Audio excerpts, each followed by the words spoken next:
B-Marsh Boxing back at it with another post-fight review.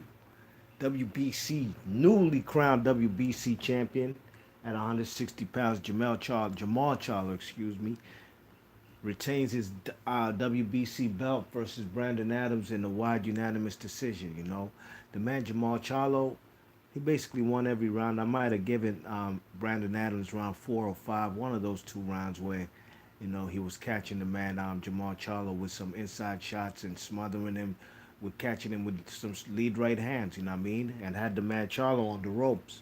But besides that, Charlo whitewashed this guy, but not in spectacular fashion like how the man Bubu Andrade washed Sulecki. You know what I mean? Um, Bubu Andrade put on a masterpiece. The guy Brandon Adams, as opposed to Sulecki, he's a much smaller guy than the man Jermall Charlo. The height difference, and you could see it was a big difference. You know what I mean? He was much shorter, but he did get on the inside at least, better than Selecki. You know what I mean? He made it a much more competitive fight than the Andrade versus Selecki. You know what I mean? Even was frustrating the man Jermall Charlo at times. You know what I mean? He was slipping a lot of punches, just wasn't making the man Jermall Charlo pay that much with counter punching. You know what I mean? Only times he did maybe was when he had Charlo on the ropes. But besides that, Brandon Adams was slipping a lot of punches. You know what I mean? Made the man Charlo miss a lot of shots. Still got caught with a fewer shots than got hit with any.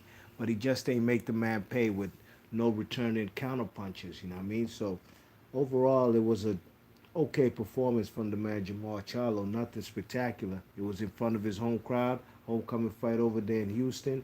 He wins almost every single round. I probably give, you could give him a whitewash, or I give Brandon Adams maybe one round.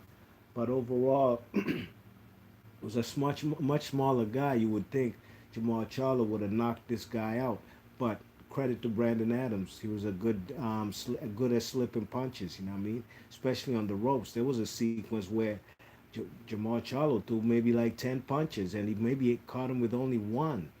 You know what I'm saying? And by the time he caught him with that one punch, it was at the end of all that 9, 10 punch combinations, and the man Brandon Adams just went and hugged him and held him by the waist, clinching. You know what I mean? So overall, he didn't get hurt. Nobody was really damaged in this fight.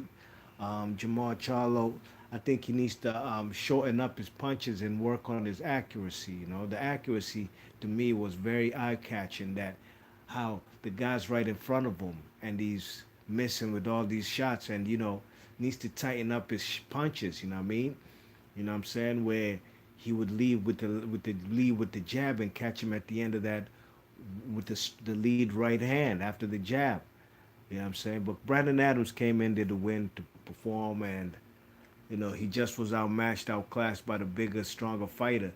But overall, the man might look like a tank, but he's not built for no 160, man. If he fights at 160, he'll give guys competitive fights, but he won't himself be in a competitive situation to try to win fights. You know what I mean? So Brandon Adams, in my opinion, should move back down to 154. The winner, the contender. You know what I mean? He got an opportunity to fight for a world title, so I ain't mad at him. You got to take that opportunity as a professional fighter, but 154 more suits him. Jermall Charlo, I'd like to see him fight Bubu Andrade next, since Triple G and the other guy are ducking him, Cannoli, so might as well. Finks out of boxing in the chat. What's up, man? He says, bad accuracy, no head movement. Selecki might be a good test. Yeah, I think he was supposed to fight Selecki at one point, if I'm not mistaken. I don't know whatever happened to that fight. Something happened, and I think Matt Korobov was a late replacement. I think that's what happened, if I'm not mistaken, man. But yeah, you're absolutely right, man. The bad accuracy and the no head movement. Those are some things he got to tighten up. You know what I mean? Ronnie Shields got to tighten that up. You know what I'm saying? Ronnie Shields was there with the guy like Mike Tyson when he fought Lennox Lewis. Mike Tyson had supreme head movement. You know what I'm saying? That stuff, even like Freddie Roach fighters like Manny Pacquiao, that supreme bob and weave head movement. Jermall Charlo was lacking that, but the accuracy, all those punches he missed, is very concerning. Finks out the boxer says, "Did you hear if Charlo called anyone out?" No, He didn't call nobody out. He gave, matter of fact, he gave Canelo props. He said he's a great champion. Why, I don't know. He didn't call him out like Bubu Andrade did. I'll tell you that. I'll tell you that I listened to both of them's post-fight reviews, post-fight interviews, excuse me, with Jim Gray and Chris Mannix, The Zone and Showtime. And Bubu Andrade was about that life. He was definitely on it, man. Had the crowd hype.